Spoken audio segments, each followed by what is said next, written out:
নমস্কার, দেখছেন কলকাতা টিভি। আপনাদের সঙ্গে আমি ইন্দ্রাণী। শুরু করছি সেরা 10। শুরুতে নজর রাখবো বাংলার খবরের দিকে।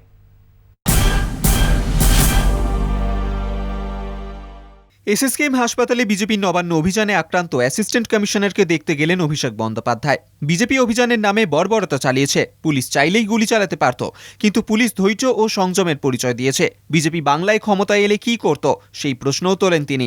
দুষ্কৃতীদের স্বর্গরাজ্যে পরিণত করতে চাইছে বিজেপি বলেই তোপ দাগলেন অভিষেক বন্দ্যোপাধ্যায়। পুলিশ চেষ্টা করছে শান্তিপূর্ণভাবে বিক্ষোভ আটকানোর, প্রয়োজনে পুলিশ গুলিও চালাতে পারত। বিজেপির নবান্ন অভিযান নিয়ে প্রতিক্রিয়া মুখ্যমন্ত্রী মমতা বন্দ্যোপাধ্যায়ের। তাঁর অভিযোগ, ব্যাগে করে বোমা এনেছিল বিক্ষোভকারী। অনেক পুলিশ আহত হয়েছেন। অ্যান্টি সোশ্যাল কাজ করলে পুলিশ ব্যবস্থা নেবেই। এরপরেই মুখ্যমন্ত্রী বলেন, আহতদের সবার দ্রুত আরোগ্য কামনা করি।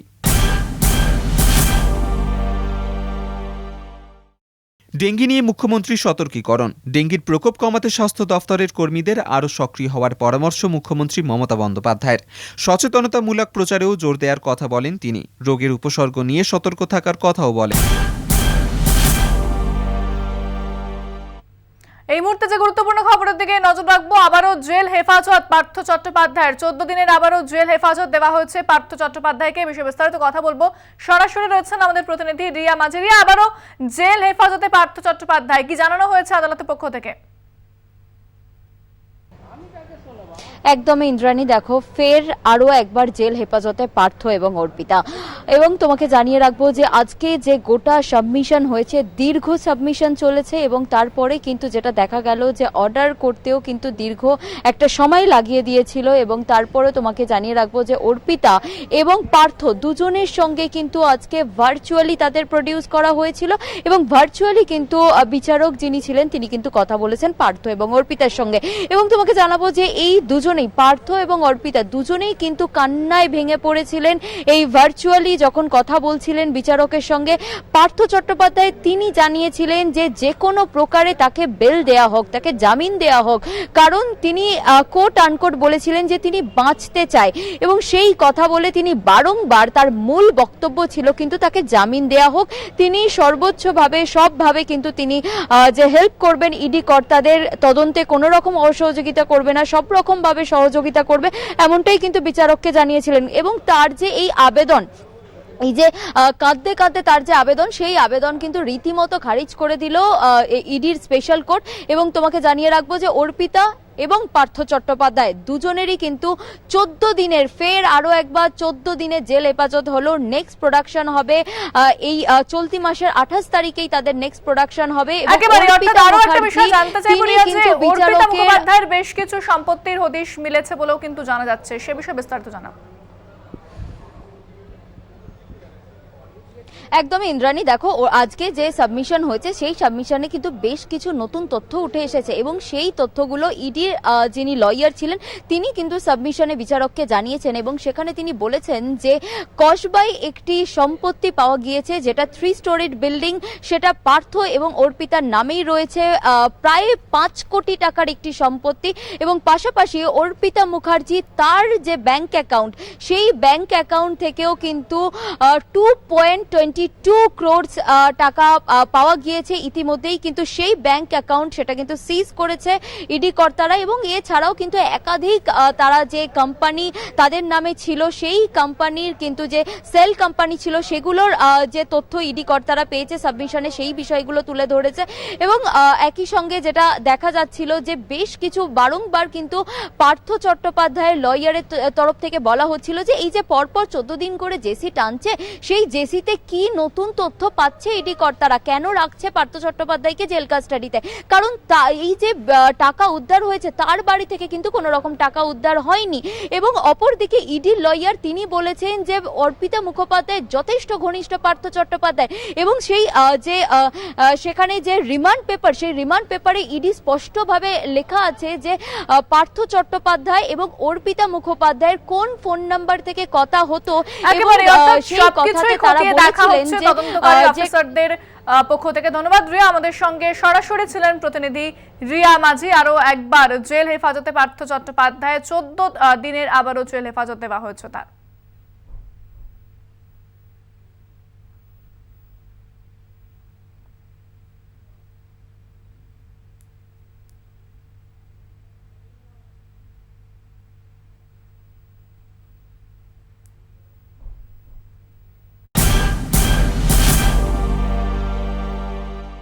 বাগুইআটি ছাত্র খুনের ঘটনার পুনর্নির্মাণ, মূল অভিযুক্ত সত্যেন্দ্র চৌধুরীকে নিয়ে হাড়োয়া ও নেজাটে ঘটনাস্থলে যান সিআইডির আধিকারিকরা। কিভাবে খুন করা হয়েছিল অতনু অভিষেককে তারই পুনর্নির্মাণ করেন সিআইডি। 2022-23 শিক্ষাবর্ষে একাদশের রেজিস্ট্রেশনের ক্ষেত্রে আপাতত বাধ্যতামূলক নয় আধার কার্ড নম্বর। তবে চলতি মাসের রেজিস্ট্রেশনের সময় দেখা গেছে অনেক ছাত্রছাত্রীর আধার কার্ড নেই। তারা যাতে কোনোভাবেই রেজিস্ট্রেশন প্রক্রিয়া থেকে বঞ্চিত না হয় সেদিকে তাকিয়েই এহেন সিদ্ধান্ত সংসদের। সেক্ষেত্রে যাদের আধার কার্ড নেই তাদের ওই মর্মে স্কুলের প্রধান শিক্ষকের লিখিত চিঠি থাকলেই রেজিস্ট্রেশন করা যাবে বলেই জানিয়েছে সংসদ। 26শে অগস্ট থেকে নয়া পোর্টালের মাধ্যমে একাদশের রেজিস্ট্রেশন শুরু হয়েছে। বেলেঘাটার বিজেপি কর্মী বিশ্বজিৎ সরকারের পুজোর রেজিস্ট্রেশন করছে না কলকাতা পুলিশ। এই অভিযোগে মামলা দায়েরের আবেদন কলকাতা হাইকোর্টে। আবেদন আইনজীবী উদয় শঙ্কর চট্টোপাধ্যায়ের। বিচারপতি রাজশেখর মান্থার বেঞ্চে আবেদন জানান আইনজীবী। তার মামলা দায়েরের আবেদনে সিলমোহর দিয়েছে বিচারপতি রাজশেখর মান্থার বেঞ্চ। দুর্গাপুজোর মুখে রাজ্য বিধানসভার স্বল্পকালীন অধিবেশন। 22 সেপ্টেম্বর পর্যন্ত অধিবেশন চলার সম্ভাবনা। কার্য উপদেষ্টা কমিটির বৈঠকের সিদ্ধান্ত অনুযায়ী মাত্র দিন কয়েকের এই অধিবেশনে SC/ST নিয়ে সংশোধনী বিল পেশ করা হবে। এছাড়াও রাজ্যে কেন্দ্রীয় এজেন্সির অতি সক্রিয়তা নিয়ে গুরুত্বপূর্ণ প্রস্তাব আনার সম্ভাবনা। নবান্ন অভিযানে নজর কাড়লেও দলীয় অন্তর্দ্বন্দ্ব পিছু ছাড়ছে না বঙ্গ বিজেপির। দলের ঘোষিত ওই কর্মসূচির ত্রিসীমানায় দেখা যায়নি বর্ষিয়ান নেতা তথাগত রায়কে। অথচ বাড়িতে বসেই তিনি ফের উস্কে দিয়েছেন দলের কোন্দল। নবান্ন অভিযানের পর তথাগতর এক টুইটে বাড়ছে জল্পনা। দলের অন্দরে প্রশ্ন উঠছে, পরিকল্পিতভাবেই কি তথাগত রায় আরও একবার অপমান করলেন দলের কেন্দ্রীয় সহসভাপতি দিলীপ ঘোষকে? বিষয়টি কেন্দ্রীয় নেতৃত্বের নজরে আনতে চলেছে দলের একাংশ। কলকাতা হাইকোর্টের রায়কে চ্যালেঞ্জ জানিয়ে সুপ্রিম কোর্টে যেতে চলেছেন সোনালী চক্রবর্তী অথবা রাজ্য। মঙ্গলবার কলকাতা বিশ্ববিদ্যালয়ের উপাচার্য পদে সোনালী চক্রবর্তীর পুনর্নিয়োগের সরকারি নির্দেশকে খারিজ করে দেয় কলকাতা হাইকোর্ট। প্রধান বিচারপতি ডিভিশন বেঞ্চ জানায়, সোনালী চক্রবর্তীকে উপাচার্য পদে পুনর্নিয়োগ সরকারি সিদ্ধান্ত আইনসঙ্গত নয়। এমনকি কোনো বিশ্ববিদ্যালয়ে উপাচার্যকে নিয়োগ অথবা পুনর্নিয়োগের সিদ্ধান্ত রাজ্য সরকার নিতে পারে না। হাইকোর্টের এই রায়কে চ্যালেঞ্জ করেই শীর্ষ আদালতের দ্বারস্থ হতে চলেছে রাজ্য। সেরা দর্শক, এখন সময় একটা বিরতির। ফিরছি বিরতির পর, সঙ্গে থাকুন। নজর রাখবো দেশের খবরের দিকে।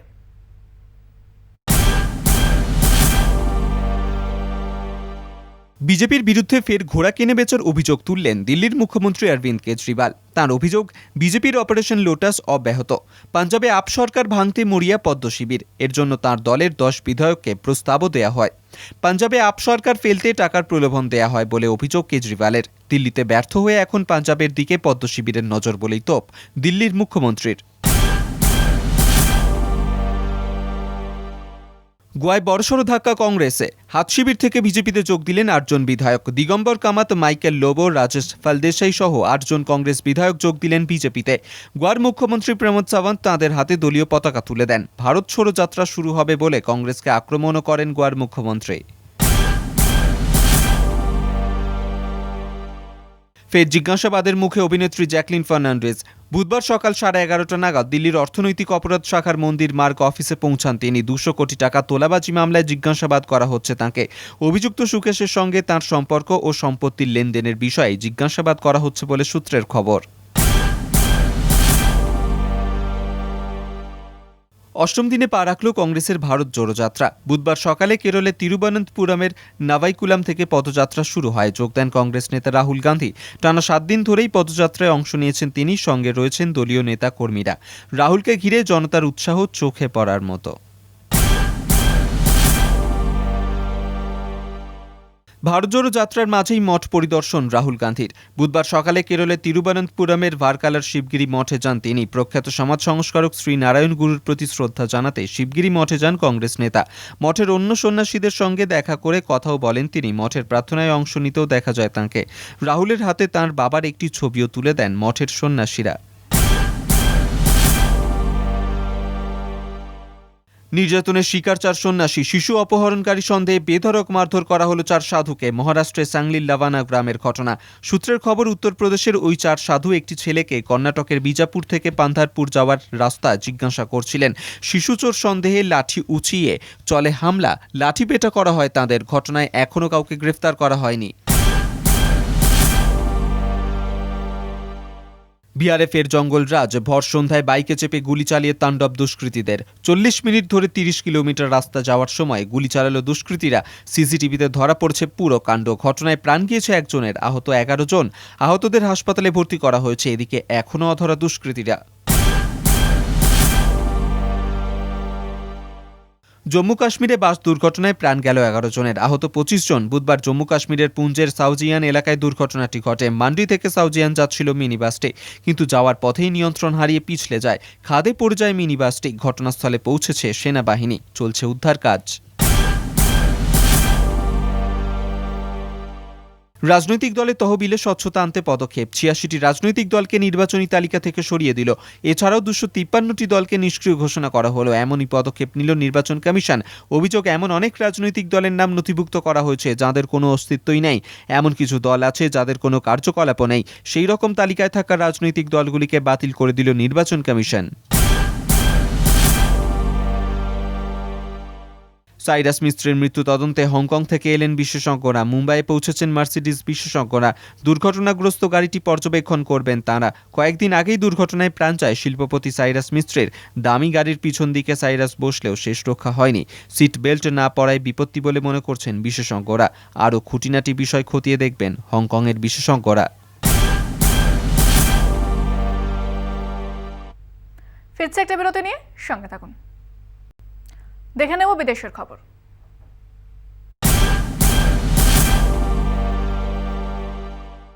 ধসে পড়ল ঝুলন্ত হিমবাহ। চিলির প্যাটাগোনিয়া জাতীয় উদ্যানে হঠাৎই ভেঙে পড়ে হিমবাহ, যা ক্যামেরাবন্দি করে নেন পর্যটকেরা। চিলির রাজধানী থেকে 1200 কিলোমিটার দক্ষিণে অবস্থিত কুইলাট ন্যাশনাল পার্কে ঘটনাটি ঘটে। প্রায় 200 মিটার উঁচু হিমবাহ পাহাড়ের ওপর থেকে ভেঙে পড়ায় আতঙ্ক ছড়ায়। বিশেষজ্ঞরা জানান, তাপপ্রবাহ বৃষ্টির জেরে হিমবাহের দেওয়াল দুর্বল হয়ে যাওয়ায় বিপত্তি।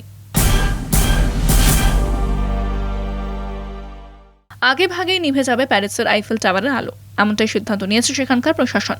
জানা গেছে, স্বাভাবিক সময়ের 1 ঘন্টা আগেই নিভিয়ে দেওয়া হবে আইফেল টাওয়ারের আলো। সেখানকার পুলের জলের তাপমাত্রা কমানো এবং শীতের শক্তি সঞ্চয় করতেই এমন পদক্ষেপ বলে জানিয়েছেন মেয়র।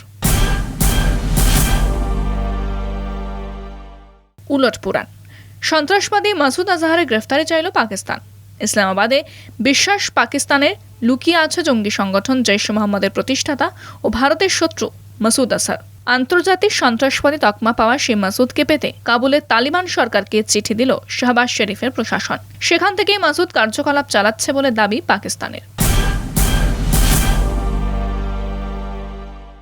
মোবাইলের আলোয় স্বাগত জানানো হলো রানী দ্বিতীয় এলিজাবেথের মরদেহকে। লন্ডনে বাকিংহাম প্যালেসে পৌঁছে গিয়েছে রানীর মরদেহ। সেখানেই রানীকে মোবাইলের আলোতে স্বাগত জানালেন স্থানীয়রা। এদিকে বাকিংহাম প্রাসাদ থেকে ওয়েস্টমিনিস্টার হলে রানীকে নিয়ে যাওয়া হবে ঘোড়ায় টানা বন্দুকবাহী গাড়িতে। সোমবার পর্যন্ত সেখানেই থাকবে রানীর মরদেহ। কেনিয়ার 5ম রাষ্ট্রপতি হিসেবে শপথ নিলেন উইলিয়াম রুটো। গত 1 দশক ধরে ডেপুটি প্রেসিডেন্ট হিসেবে কাজ করেছেন তিনি। এখন কেনিয়ার প্রেসিডেন্ট হিসেবে দেশের অর্থনৈতিক সংকটের সঙ্গে মোকাবেলা করতে হবে রুটোকে। শপথ গ্রহণ অনুষ্ঠানে উপস্থিত ছিলেন তার স্ত্রীও। নাইরোবি স্টেডিয়ামে 10,000-এরও বেশি দর্শকের উপস্থিতিতে শপথ নেন তিনি। খার্কিভ পুনরুদ্ধার ইউক্রেনে। 7 মাস টানা যুদ্ধের পর রাশিয়ার দখলে থাকা শহরগুলিকে এক এক করে পতাকা তুলেছে ইউক্রেন। খার্কিভ রাশিয়া থেকে মুক্ত হওয়ায় বড় সাফল্য বলে মনে করছেন জেলেনস্কি। কিছুদিনের মধ্যে রাশিয়া অধীনে থাকা বাকি জায়গাগুলিকেও মুক্ত করতে পারে বলে আশায় বুক বাঁধছেন তিনি। চলতি সপ্তাহে মুখোমুখি হতে চলেছেন চীনের প্রেসিডেন্ট শি জিনপিং ও রুশ প্রেসিডেন্ট পুতিন। বৈঠক আলোচনা হবে ইউক্রেন যুদ্ধ। এছাড়া বিভিন্ন আন্তর্জাতিক বিষয়ে কথা হতে পারে দুই রাষ্ট্রপ্রধানের। উজবেকিস্তানে বৈঠকে বসতে চলেছেন তারা। ইউক্রেন যুদ্ধকে কেন্দ্র করে পুতিনের সঙ্গে সম্পর্কের অবনতি হয়েছে পশ্চিমী দেশের। সেই সুযোগে পুতিনের সঙ্গে সম্পর্ক মজবুত করতে চাইছে জিনপিং বলে মনে করছে রাজনৈতিক মহল। এরপরই সাংহাই কর্পোরেশনে দেখা হতে চলেছে পুতিন ও জিনপিং এর। মুদ্রাস্ফীতিতে জেরবার আমেরিকা। গত 2 মাসে রেকর্ড বেড়েছে মুদ্রাস্ফীতি। এ ধরনের মুদ্রাস্ফীতির মুখোমুখি আগে হয়নি মার্কিন যুক্তরাষ্ট্র। 8.3% বেড়েছে মুদ্রাস্ফীতি। ফলে দাম বেড়েছে খাদ্য সামগ্রী, হাউজিং ও ওষুধের। মন্দায় বহু ব্যবসা। ভবিষ্যতে পরিস্থিতি খারাপ হতে পারে বলে আশঙ্কা প্রকাশ বিশেষজ্ঞদের। চিন্তায় বাইডেন সরকার।